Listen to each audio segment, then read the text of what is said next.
सलाम, नमस्ते, सत श्री अकाल। मैं हूं रजा और आप देख रहे हैं दोस्तों रजाग्राफी। ईरान इजराइल का खौफ बन चुका है। आपको बता दूं कि इजराइल के प्रेसिडेंट ने अमेरिका के एम्बेसडर से बात करते हुए कहा कि अभी पूरी दुनिया में सिर्फ और सिर्फ अमेरिका और इजराइल ऐसे हैं जिन्हें ईरान से सबसे बड़ा और सबसे ज़्यादा खतरा है। इजराइल की नींद उड़ चुकी है।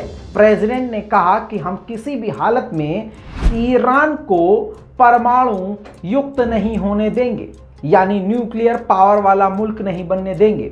अगर फिर भी न्यूक्लियर वो हासिल कर लेता है तो हम किसी और से मतलब रखे बिना अपने देश की रक्षा करने के लिए सक्षम हैं और हमें जो करना पड़े हम वो करेंगे अपने देश की रक्षा के लिए, क्योंकि हमें अपने लोगों को बचाना है। यानी दोस्तों यहाँ पर आपको ये समझना पड़ेगा, आप भले ही ईरान को गरियाएं दिन रात, लेकिन कम से कम ये सच्चाई आपको माननी पड़ेगी कि ईरान का इतना खौफ है कि बिना न्यूक्लियर पावर हुए अभी इतना खौफ में इजराइल है। तो अगर न्यूक्लियर पावर आ जाएगी ईरान के पास तो फिर सोच के देखिए क्या हाल होगा।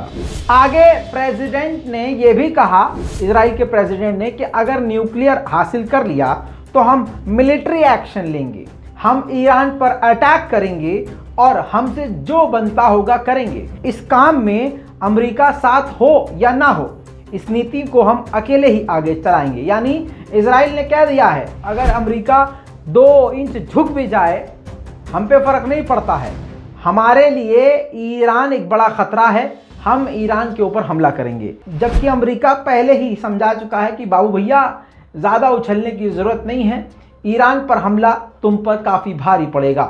जबकि ईरान ने पहले ही कह दिया था कि ईरान पर हमला करने से पहले एक बात का ध्यान रखना, पहले अपनी ताकत को चेक कर लेना, क्योंकि अगर हमने हमला किया तो तुम्हें बचने में मिलियंस बिलियंस खर्च करने पड़ेंगे और तो और तुम्हें बचने में दोबारा सालों लग जाएंगे। मूसाद के चीफ और इजराइल के डिफेंस मिनिस्टर अमेरिका पहुंचे थे। ये अलग न्यूज़ बता रहा हूं आपको। जी हाँ, इतना खौफ है ईरान का, समझना ये चाहिए आपको। डिफेंस मिनिस्टर मूसाद के चीफ कहां पहुंचे थे? अमेरिका। ये गुजारिश करने के लिए कि आप मिलिट्री एक्शन ईरान के खिलाफ लो।